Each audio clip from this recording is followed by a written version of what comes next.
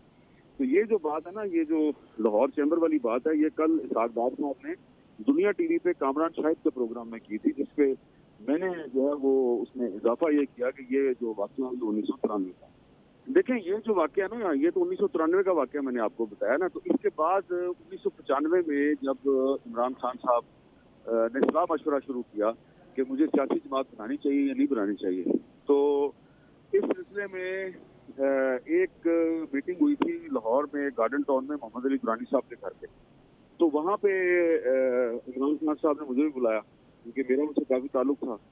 تو وہاں پہ میں بھی گیا اور وہاں پہ جنرل حمید گل صاحب تھے، محمد علی درانی صاحب تھے، عمران خان صاحب تھے اور بہت 3-4 اور بھی لوگ تھے. تو وہاں پہ انہوں نے مجھ سے بھی پوچھا کہ جی آپ بتائیں کہ عمران خان صاحب کو پولیٹیکل پارٹی بنانی چاہیے یا نہیں بنانی چاہیے. تو میں نے کہا جی ان کو پولیٹیکل پارٹی نہیں بنانی چاہیے، یہ ایک کینسر ہاسپٹل بنا رہے ہیں اور اس کے بعد ان کو ایک یونیورسٹی بنانی چاہیے. تو ان کو پالیٹکس میں نہیں آنا چاہیے کیونکہ اس وقت جو پاکستانی قوم کے ایک نان کنٹروورشل ہیرو ہیں کہ جس نے پہلے ورلڈ کپ جیت کے دیا اور پھر اب وہ ایک کینسر ہاسپٹل بنا رہا ہے، تو ان کو اگر یہ پالیٹکس میں آ جائیں گے تو یہ متنازع ہو جائیں گے. تو خان صاحب جو ہے انہوں نے وہ جہاں وہاں میرے سامنے ہی بیٹھے ہوئے تھے، تو انہوں نے بالکل میری طرف اشارہ کر کے کہا یہ بالکل صحیح کہہ رہا ہے، مجھے پالیٹکس میں نہیں آنا چاہیے. تو میں وہاں سے بڑا مطمئن واپس آ گیا کہ خان صاحب جو ہیں وہ پالیٹکس میں نہیں آئیں گے. کچھ دنوں کے بعد انہوں نے اپنی سیاسی جماعت بنا دی. ٹھیک ہے، بہت شکریہ عامد میر صاحب 24 نیوز سے گفتگو کرنے کے لیے. کہ لاہور سے لندن کے لیے روانہ ہونے والی نون لیگ کی نائب صدر مریم نواز دوحہ میں موجود ہیں اور وہ لندن کے لیے آج روانہ ہوں گی. مریم نواز دوحہ میں بیٹے جنید صفدر کے سسرالیوں کے ساتھ وقت گزار رہی ہیں. لاہور سے روانگی کے وقت مریم نواز کے ساتھ ایئرپورٹ پر لوگوں نے سیلفیاں بنوائیں. 24 نیوز سے خصوصی گفتگو کرتے ہوئے ان کا کہنا تھا کہ وہ اپنے والد سے ملنے کے لیے بے چین ہیں. انہوں نے والد سے ملاقات کے لیے لندن روانگی پر اللہ تعالیٰ کا شکر ادا کیا.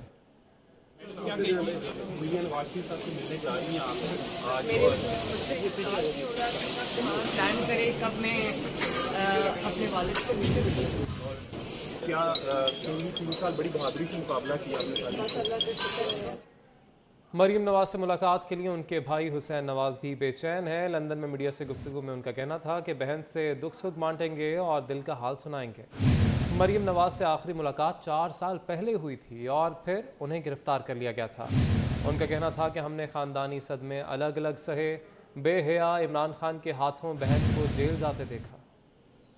میری جب اپنی ہمشیرہ سے ملاقات ہوئی تھی اس دن ہوئی تھی جس دن وہ یہاں سے میاں صاحب کے ساتھ واپس پاکستان گئی تھیں، جہاں ان کو لاہور ایئرپورٹ پر گرفتار کر لیا گیا تھا.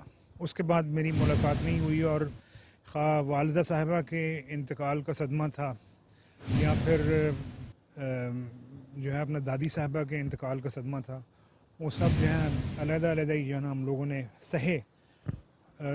دل خون کے آنسو ہوتا رہا جس وقت ان کو جیل میں جو ہے نا جب جاتے دیکھا اس حکومت کے ہاتھوں، بلکہ یہ کہنا چاہیے بے حیا عمران خان کے ہاتھوں. ہر بھائی کو اپنی بہن کو اس صورتحال میں جاتے دیکھ کے بہت تکلیف ہوتی ہے. آج نہیں کل جو ہے نا آپ نے کہا جی کہ وہ جب آئیں گی انشاءاللہ تعالیٰ تو ان کو دیکھ کے تو ظاہر ہے کچھ ان کی سنیں گے، کچھ اپنی سنائیں گے اور دکھ سکھ بانٹیں گے. وعدہ کرو تو پورا کرو، شہباز سپیڈ کی طرح. وزیر اعظم نے ٹانگ کے سیلاب متاثرین سے کیا وعدہ، ریکارڈ مدت میں پورا کر دکھایا. ٹانگ کے شہباز شریف فلڈ ریلیف ولیج میں 24 دن میں 10-20 نہیں پورے 100 گھر بنا دیے. گھروں کے ساتھ ساتھ سولر سسٹم کی سہولت سے آراستہ اسکول، کلینک اور ٹیوب ویل بھی قائم ہیں. ماحول کو خوبصورت بنانے کے لیے 9000 درخت بھی لگا دیے گئے. وزیر اعظم نے سیلاب متاثرین سے کیا وعدہ، ریکارڈ ٹائم میں پورا کر دکھایا. ٹانگ کے وزیر اعظم شہباز شریف فلڈ ریلیف ولیج کے 100 گھر تیار ہو. وزیر اعظم شہباز شریف نے 2 ستمبر کو ٹانگ کے دورے کے دوران 100 مکانات کی تعمیر کا وعدہ کیا تھا. مل کر ہم کام کریں. یہ اس وقت سیاست کا وقت نہیں ہے، یہ خدمت کا وقت ہے، یہ دکھی انسانیت کو بحال کرنے کا وقت ہے. اور اس گاؤں کی تعمیر کے لیے، ان کے گھروں کو آباد کرنے کے لیے میں یہاں پر فل فور ان کے لیے 10 کروڑ روپے کا اعلان کرتا ہوں. ہم نے ہر جگہ وفاقی حکومت نے 10 لاکھ روپیہ فی فرد جو کہ اللہ کو پیارا ہو گیا ان کے خاندان والوں کو ہم معاوضہ دے رہے ہیں. اور آج ابھی میں نے یہ کہا ہے کہ 24 گھنٹے میں آپ کو یہ جو معاوضہ ہے آپ کو یہاں پر 17 افراد کو مل جانا چاہیے. اہم خبر شامل کریں گے. ہیکر دوبارہ نمودار ہو گیا ہے. انڈی بیل کے نام سے دوبارہ نمودار ہوا ہے. ایک اہم ویڈیو جلد جاری کرنے کا اعلان کر دیا ہے. تو آپ کو بتا رہے ہیں کہ ہیکر دوبارہ سے نمودار ہو گیا ہے. انڈی بیل کے نام سے دوبارہ نمودار ہوا ہے اور ایک اہم ویڈیو جلد جاری کرنے کا اعلان کیا ہے. تو ہیکر ٹویٹر پہ ایک بار پھر سے نمودار ہوا ہے اور ایک اور اہم ویڈیو جاری کرنے کا اس ہیکر کی جانب سے اعلان کیا گیا ہے. انڈی بیل کے نام سے ٹویٹر پر اب یہ ہیکر نمودار ہوا ہے اور بہت جلد ایک اہم ویڈیو جاری کرنے کا اعلان کیا گیا ہے. ہیکر دوبارہ سے نمودار ہوا ہے. انڈی بیل کے نام سے دوبارہ سے یہ نمودار ہوا ہے. ایک اہم ویڈیو جلد جاری کرنے کا اعلان اس کی جانب سے کیا گیا ہے. سوشل میڈیا کی ویب سائٹ ٹویٹر پر یہ ہیکر دوبارہ سے نمودار ہوا ہے. ہیکر نے انڈی بیل کے نام سے اس بار اکاؤنٹ بنایا ہے اور ایک اہم ویڈیو جاری کرنے کا اس کی جانب سے اعلان کیا گیا ہے. آپ کو بتا رہے ہیں کہ ہیکر دوبارہ سے نمودار ہو گیا ہے. انڈی بیل کے نام سے دوبارہ یہ نمودار ہوا ہے اور ایک اہم ویڈیو جلد جاری کرنے کا اعلان کیا گیا ہے. اپڈیٹ کر رہے ہیں اپنے ناظرین کو کہ ہیکر دوبارہ سے نمودار ہو گیا ہے. انڈی بیل کے نام سے دوبارہ نمودار ہوا ہے. ایک اہم ویڈیو جلد جاری کرنے کا اس کی جانب سے اعلان کر دیا گیا ہے.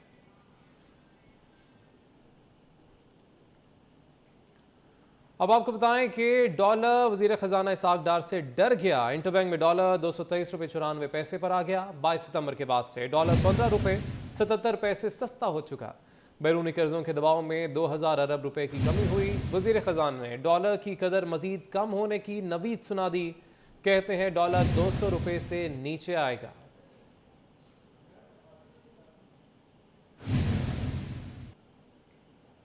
کاروباری برادری وزیر خزانہ اسحاق ڈار کی صلاحیتوں کی معترف. ایف پی سی سی آئی کے سابق سینئر صدر مرزا اختیار بیگ کہتے ہیں کہ اسحاق ڈار جانتے ہیں ڈالر کیسے نیچے لانا ہے. مرزا اختیار بیگ نے حکومت سے ایکسپورٹرز کے لیے 9 سینٹ رعایتی نرخ بحال کرنے کی اپیل بھی کر دی. کہا ایسا نہ ہوا تو انڈسٹری بند ہو جائے گی. کراچی سے اشرف خان کی رپورٹ.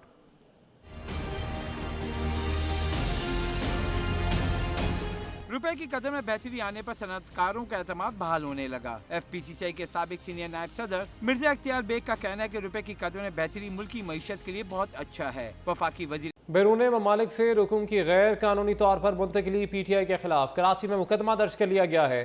ایف آئی آر میں عارف مسعود نقوی، طارق شفیع اور محمد رفیع لاکھانی نامزد ہیں.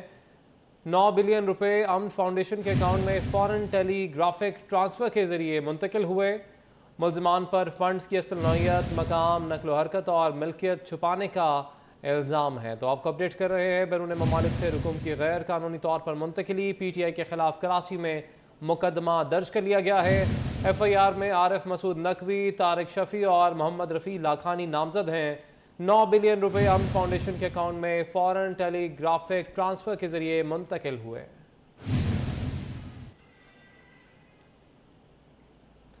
گجرانوالہ میں جشن عید میلاد النبی صلی اللہ علیہ وآلہ وسلم مذہبی عقیدت و احترام سے منانے کے حوالے سے تیاریاں زور و شور سے جاری ہیں، جس کے لیے شہر بھر کے گلی محلوں، گھروں اور مساجد کو خوبصورت لائٹس اور برقی کمکموں سے سجایا جا رہا ہے. مزید جانیں گے ہمارے نمائندے زاہد اقبال رانا سے. جی زاہد بتائے گا.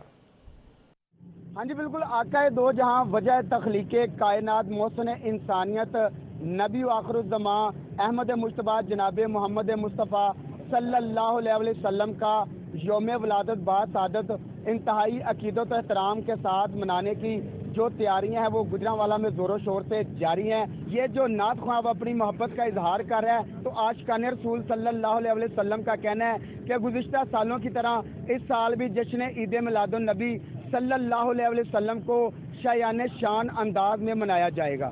بہت شکریہ زاہد، آپ نے اپڈیٹ کیا.